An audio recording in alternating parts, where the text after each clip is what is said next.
ಹಾರವೋ ಗುರುರ್ಬ್ರಹ್ಮ ಗುರುರ್ವಿಷ್ಣು ಗುರುದೇವೋ ಮಹೇಶ್ವರ ಗುರುವೇ ಸಾಕ್ಷಾತ್ ಪರಬ್ರಹ್ಮ ತಸ್ಮೈ ಶ್ರೀ ಗುರವೇ ನಮಃ. ತಸ್ಮೈ ಶ್ರೀ ಗುರವೇ ನಮಃ. ಪ್ರಾತಸ್ಮರಣೀಯರಾಗಿರುವ ಸದ್ಗುರುಗಳ ಚರಣವನ್ನು ಹೃತ್ಕಮಲದಲ್ಲಿ ಧ್ಯಾನಿಸಿಕೊಂಡು ಅದ್ವೈತ ಸಾರ್ವಭೌಮ ಚಕ್ರವರ್ತಿ ಸಿದ್ಧಾರೂಢಪ್ಪನವರಿಗೂ ಅವರ ಕರಕಮಲ ಸಂಜಾತರಾದ ಮೌನಯೋಗಿ ಗುರುನಾಥಾರೂಢರಿಗೂ ಅನಂತ ದೀರ್ಘದಂಡ ನಮಸ್ಕಾರಗಳನ್ನು ಸಮರ್ಪಿಸುತ್ತಾರೆ. ಶ್ರೀಮನ್ ನಿಜಗುಣ ಶಿವಯೋಗಿಗಳವರನ್ನು ಮೊದಲು ಮಾಡಿಕೊಂಡು ಶ್ರೀಕೃಷ್ಣ ಪರಮಾತ್ಮನನ್ನು, ಬಸವಾದಿ ಪ್ರಮಥರನ್ನು, ಪೀತಾಂಬಜಿಯವರನ್ನು ಮೊದಲು ಮಾಡಿಕೊಂಡು ಎಲ್ಲ ಋಷಿಮುನಿಗಳಿಗೆ ನನ್ನ ಅನಂತ ದಂಡವತ್ತ ಪ್ರಣಾಮಗಳನ್ನು ಸಮರ್ಪಿಸಿ ಜಗನ್ಮಾತೆ ಜಗಜ್ಜನನಿ ಆದಿಶಕ್ತಿ ಕಾಳಮ್ಮನ ಪಾದಕ್ಕ ದಂಡವತ್ತ ಪ್ರಣಾಮಗಳನ್ನು ಸಮರ್ಪಿಸುತ್ತಾರೆ. ಶಿವಸ್ವರೂಪಿಗಳೇ,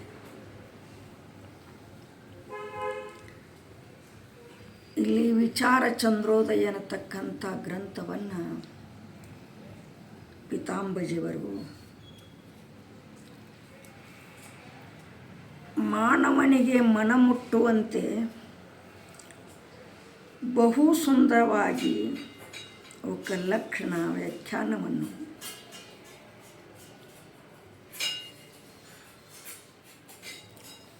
ಬರೆದು ರಚನೆ ಮಾಡಿದ್ದಾರೆ. ಯಾರೋ ಘಟಪ್ರಭಾ ಭೀಮಾನಂದಪ್ಪಾಜಿಯವರು. ಅವರ ಪಾದಕ್ಕೆ ದೀರ್ಘದಂಡ ನಮಸ್ಕಾರಗಳನ್ನು ಸಮರ್ಪಿಸುತ್ತಾರೆ. ಮಣ್ಣಿನ ದಿವಸ ಏನು ಹೇಳಿಕೊಂಡು ಬಂದರು? ಉಪದ್ಘಾತದ ವರ್ಣನೆಯನ್ನು ಹೇಳಿದರು. ಉಪದ್ಘಾತ ವರ್ಣನೆ ಅಂದರೆ ಏನು? ಅದನ್ನು ಪ್ರತಿಪಾದನವನ್ನು ಮಾಡಿಕೊಂಡ ಬರುವಂಥವರಾದರು. ಎಲ್ಲಿಗೆ ನೆತ್ತೈತಿ? ಇಲ್ಲಿ ಸರ್ವ ದುಃಖ ನಿವೃತ್ತಿ, ಪರಮಾನಂದ ಪ್ರಾಪ್ತಿ, ದುಃಖಕ್ಕೆ ಬಂದು ನೆತ್ತೈತಿ. ಇಲ್ಲಿ ದುಃಖ ದುಃಖ ಆತೀವಿ ನಾವು. ದುಃಖ ಎದಕ್ಕತ್ತಾರ ಶಾಸ್ತ್ರದಲ್ಲಿ?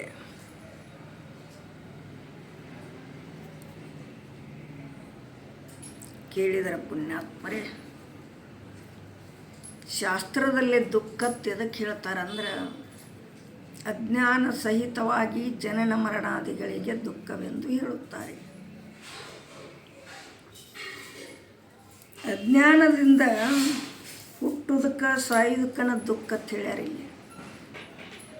ಅದ ಮೂಲ ಕಾರಣ. ನಾ ಹುಟ್ಟೇನಿ, ನಾ ಸಾಯ್ತನು ಅನ್ನೋದನ್ನ ಮೂಲ ಕಾರಣ ಅದ ಅಜ್ಞಾನ ಅಂತ ಹೇಳ್ಯಾರ.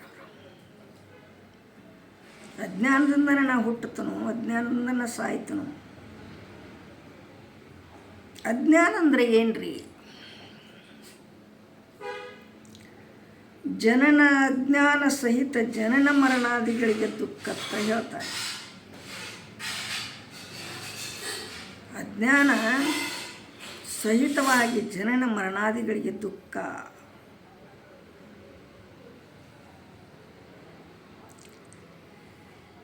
ಇನ್ನು ನಿವೃತ್ತಿ ಅಂದರೆ ಏನು? ಈಗ ಶರೀರಕ್ಕೆ ಎಲ್ಲಕ್ಕೂ ನಾವು ಅತ್ತೀವ. ನಾ ಹುಟ್ಟೇನಿ, ನಾ ಸಾಯ್ತನಂತ. ಹಂಗೆ ನಿವೃತ್ತಿ ಅಂದರೆ ಏನು? ಇಲ್ಲಿ ನಿವೃತ್ತಿ ಅಂದರೆ ಮಿಥ್ಯತ್ವ ನಿಶ್ಚಯ ರೂಪ ಬಾಧಿಸುವುದಕ್ಕೆ ನಿವೃತ್ತಿ ಅನ್ನುತ್ತಾರೆ. ಮಿಥ್ಯಾವಸ್ತುಕ್ಕೆ ನಿವೃತ್ತಿ ಅಂತಾರೆ.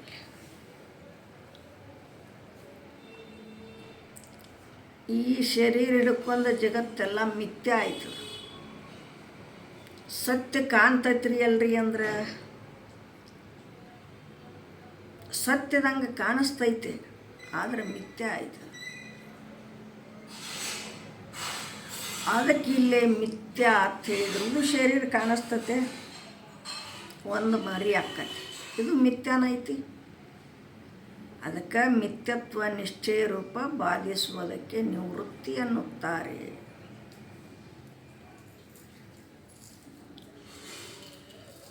ಇಲ್ಲಿ ನಿವೃತ್ತಿಗಳು 3 ಹೇಳ್ಕೊಂಡು ಬಂದಾರ. ಅತ್ಯಂತ ದುಃಖ ನಿವೃತ್ತಿ, ಲೈರೂಪ ನಿವೃತ್ತಿ, ಅದು ನೆನಪಿಲ್ಲ. ನಿವೃತ್ತಿಯನ್ನು ಹೇಳ್ಕೊಂಡು ಬಂದಾರ ಪುಣ್ಯಾತ್ಮರೇ. ಇನ್ನು ಪರಮಾನಂದ ಪ್ರಾಪ್ತಿ ಅಂದರೆ ಏನು?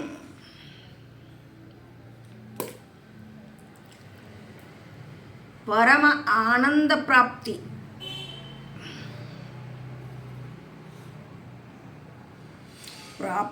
ಅಂದರೆ ಏನು?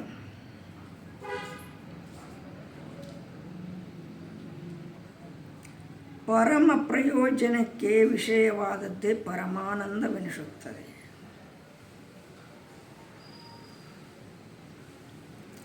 ಇಲ್ಲಿ ಪರಮ ಪ್ರಯೋಜನಕ್ಕೆ ವಿಷಯವಾದದ್ದ ಪರಮ ಆನಂದ ಅನಿಸ್ತತಿ. ಯಾವಾಗ ವಿಷಯ ಆಗೈತ್ಲೆ, ಈ ಗ್ರಂಥ ಐತಿ, ಇದ್ರೊಳಗೆ ವಿಷಯ ಅದಾವು. ಇದನ್ನು ಓದಿದಾಗ ಆನಂದ ಆಕ್ಕತಿ. ಆನಂದಗಳು ಎಷ್ಟು ಅದಾವ್ರಿ? ಆನಂದಗಳು ಎಷ್ಟು ಅದಾವ? ಅವು ಬೇಕಲ್ಲ.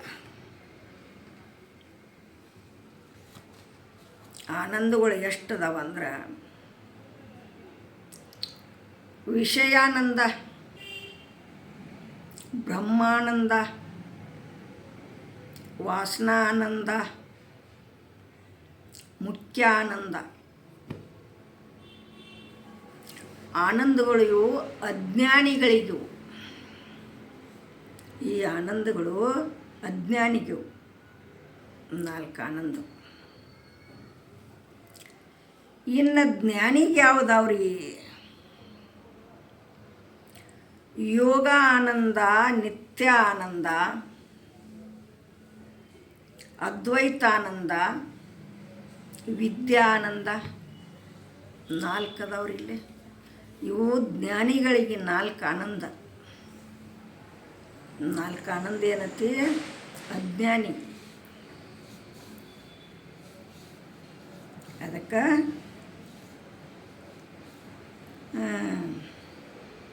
ಪರಮ ಆನಂದವೆನಿಸುತ್ತದೆ. ಇವ ಜ್ಞಾನಿಗೆ 4, ಅಜ್ಞಾನಿಗೆ 4 ಹೇಳ್ಕೊಂಡು ಬಂದಾರ. ಇನ್ನು ಪರಮಾನಂದ ಪ್ರಾಪ್ತಿ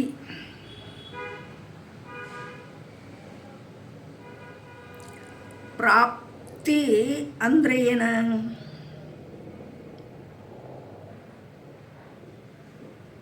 ಇಲ್ಲಿ ಕಂಠಭೂಷಣದಂತೆ ನಿತ್ಯ ಪ್ರಾಪ್ತಿಯನ್ನು ಅಂಗೀಕರಿಸುತ್ತದೆ.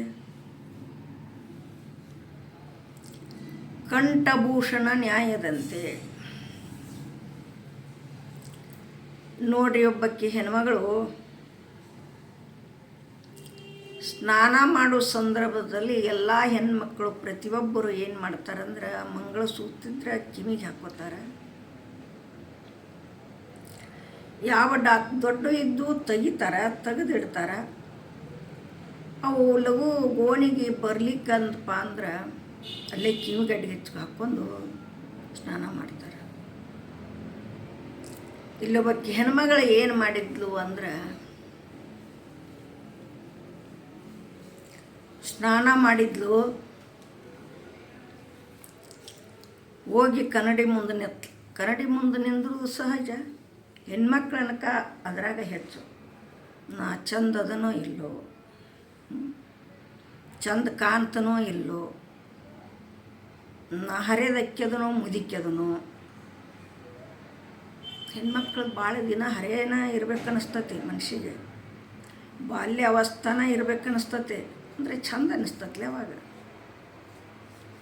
ಹಂಗೆ ಕನ್ನಡಿ ಮುಂದೆ ಹೋಗಿ ಸೀರೆ ಉಟ್ಕೊಂಡು ನಿತ್ಲು. ಅವ್ವ ಅಂದ್ಲಿ.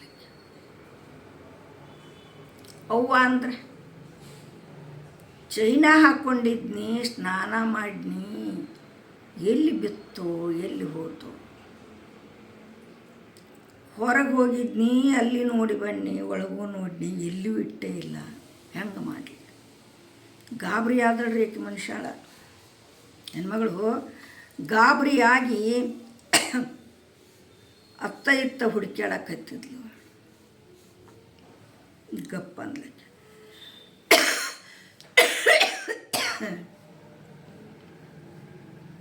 ಇಲ್ಲೇ ಹೊತ್ತಿಗೆ ಹೇಳ್ತಾರೆ,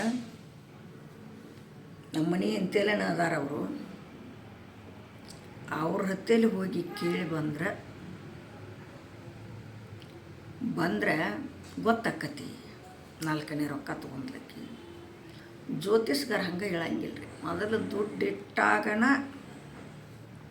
ಏನು ಹೇಳ್ತಾರೋ, ಊದಿನ ಕಡ್ಡಿ ಅಡ್ಡು ಒಯ್ಬೇಕು, ಸಕ್ರೆ ಒಯ್ಬೇಕು, ಮುಂದೆ ಇಟ್ಟು ನಮಸ್ಕಾರ ಮಾಡಿದಾಗ ಆಗ ಹೇಳ್ತಾರೆ.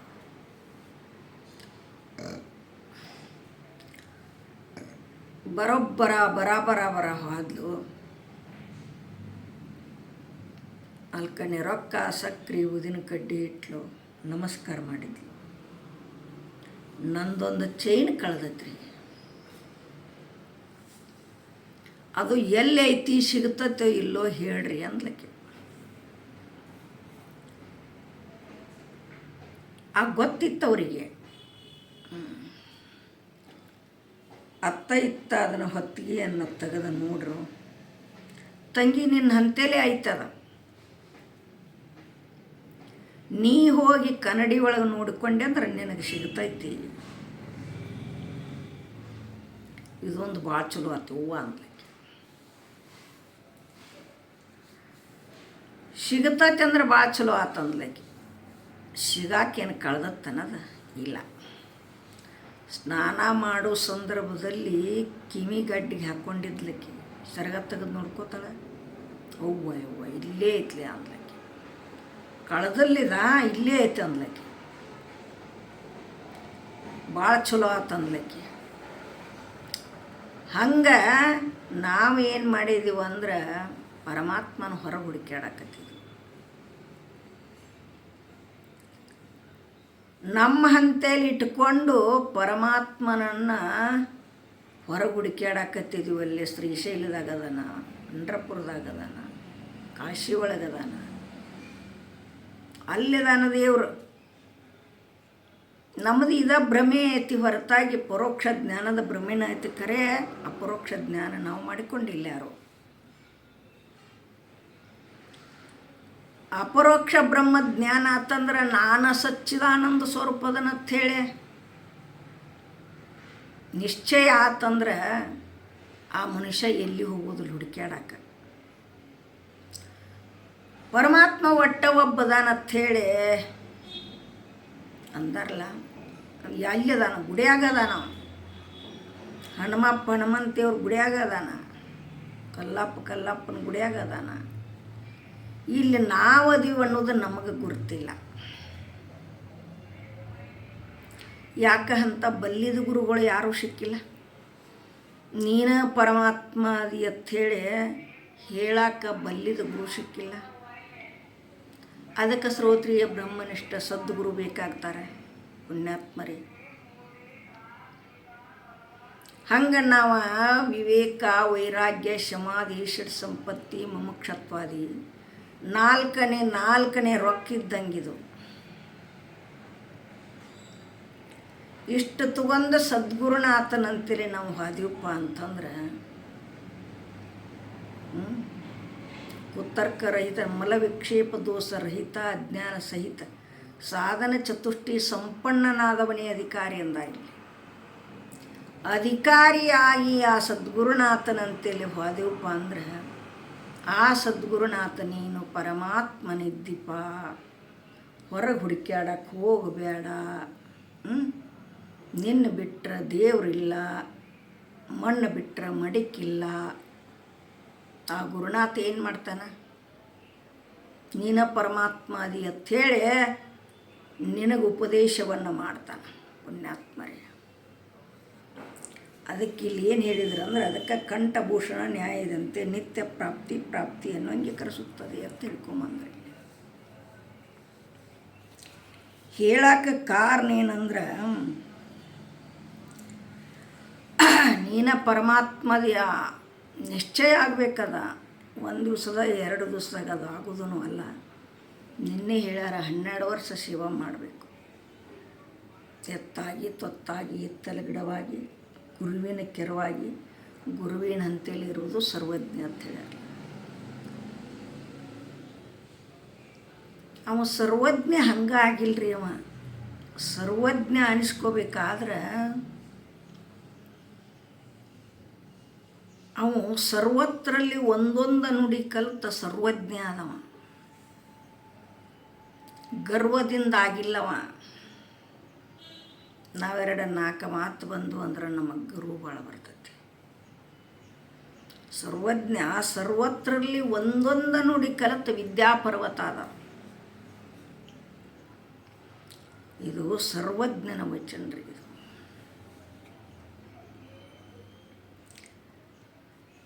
ಇನ್ನು ಪರಮಾನಂದ ಪ್ರಾಪ್ತಿ ಅಂದ್ರೆ ಆನಂದ ಹೇಳಿದ್ರೆ 4 ಪ್ರಾಪ್ತಿರೂಪ ಪ್ರಾಪ್ತಿ ಇದ್ದದ್ದು ಹೇಳಿದ್ರೆ ಕಂಠಭೂಷಣ ನ್ಯಾಯದಂತೆ. ಇನ್ನು ಮೋಕ್ಷದ ಸ್ವರೂಪ ಪ್ರಾಪ್ತಿ, ಮೋಕ್ಷದ ಸ್ವರೂಪವೆನಿಸುತ್ತದೆ. ಮೋಕ್ಷ ಯಾವುದರಿಂದ ಆಕ್ಕೈತ್ರಿ ಕೇಳ್ತಾರೆ. ಏನು ಮೋಕ್ಷ ಯಾವುದರಿಂದ ಆಕ್ಕತಿ?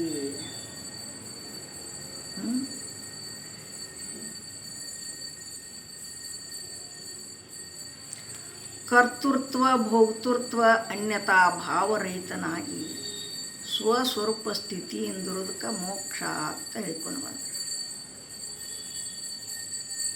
ನಾ ಮಾಡವ ಕರ್ತಾನೂ ಅಲ್ಲ, ಭೋಗ್ತಾನೂ ಅಲ್ಲ. ತಮ್ಮ ತಮ್ಮ ಕಾರ್ಯಗಳನ್ನ ತಾವು ಮಾಡ್ತಾವ ಶರೀರದಾಗ ಇಟ್ಕೊಂಡು. ಶರೀರ ಒಮ್ಮೆ ಸೊಕ್ತತೆ, ಒಮ್ಮೆ ಸೊರಗತತೆ. ಚಕ್ಷು ರೂಪ ನೋಡ್ತತೆ, ಶಬ್ದ ಕೇಳ್ತತೆ, ಇದು ಘ್ರಾಣೇಂದ್ರಿಯ ನೋಡ್ತತೆ. 6 ಪ್ರಕಾರ ರಸನೇಂದ್ರಿಯ ನೋಡ್ತತೆ. ಹೊಡೆದು ತೊಗೊಳೋದು ಮಾಡ್ತತೆ ಕೈಯ. ಇದಕ್ಕೊಂದೊಂದು ಅಧಿದೇವತಾಗಳದಾವ, ಮುಂದೆ ಹೇಳೋಣ ಅದನ್ನು. ಕಾಲ ಗಮನಾಗಮನ ಮಾಡ್ತಾವ. ಮನಸ್ಸು ಸಂಕಲ್ಪ ವಿಕಲ್ಪ ಮಾಡ್ತತೆ.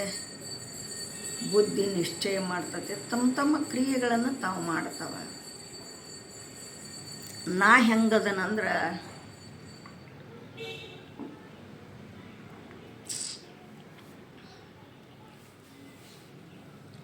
ನಾ ಹೆಂಗದನ ನೋಡೋ ಅಷ್ಟನ. ಕೂತು ನೋಡವ ಅಷ್ಟ ನಾನು. ಕರ್ತಾನೂ ಅಲ್ಲ, ಭೋಗ್ತಾನೂ ಅಲ್ಲ.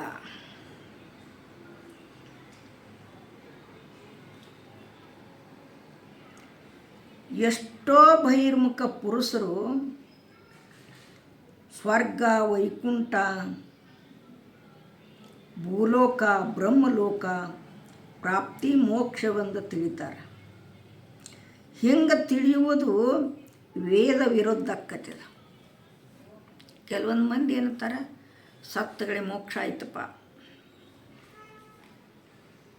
ಭೂಲೋಕ, ಬ್ರಹ್ಮಲೋಕ, ಸ್ವರ್ಗ, ಅಲ್ಲಿಗೆ ಹೋದ್ರೆ ಸ್ವರ್ಗಕ್ಕೆ ಹೋದ ಭಾಳ ಚಲೋ ಆತವ. ಇಂದು ಸೋಮವಾರ ಸಾವಾತ ಸ್ವರ್ಗದ ಬಾಗಿಲು ತೆರೆದಿರ್ತದೆ. ಸ್ವರ್ಗಕ್ಕೆ ಹೋದ ಮೋಕ್ಷ ಹೊಂದಿದವ ಅಂತಾರೆ. ಇದು ವೇದ ವಿರುದ್ಧವಾಗುತ್ತದೆ ಪುಣ್ಯಾತ್ಮರೇ. ವೇದಕ್ಕೆ ವಿರುದ್ಧ ಆಕ್ಕತ್ತೆ. ಅದು ಸತ್ತವರೆಲ್ಲ ಮೋಕ್ಷ ಹೊಂದಬೇಕಾಗಿತ್ತಂದ್ರೆ ವೇದ ವಿರುದ್ಧ ಆಕ್ಕತ್ತೆ. ಇದನ್ನೆಲ್ಲ ತಿಳ್ಕೊಂಡಾಗ ನಾವು ಮೋಕ್ಷ ಹೊಂದತೀವ. ಶ್ರೋತ್ರಿಯ ಬ್ರಹ್ಮನಿಷ್ಠ ಸದ್ಗುರುನಾಥನಿಂದ ನಾವೆಲ್ಲ ತಿಳ್ಕೊಂಡಾಗ ಮೋಕ್ಷ ಹೊಂದತೀವಿ ಪುಣ್ಯಾತ್ಮರೇ. ವೇದಾನುಸಾರವಾಗಿರುತ್ತದೆ, ಹೌದಲ್ಲ?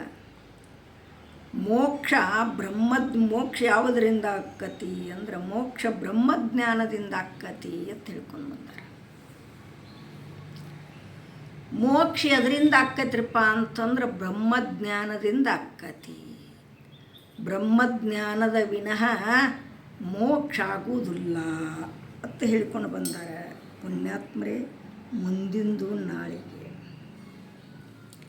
ಇಲ್ಲಿ ಸರ್ವ ದುಃಖ ನಿವೃತ್ತಿ, ಪರಮಾನಂದ ಪ್ರಾಪ್ತಿ, ಆನಂದಗಳು ಹೇಳಿದ್ರೆ, ಪ್ರಾಪ್ತಿ ರೂಪ ಪ್ರಾಪ್ತಿ ಹೇಳಿದ್ರೆ, ಕಂಠಭೂಷಣ ನ್ಯಾಯದಂತೆ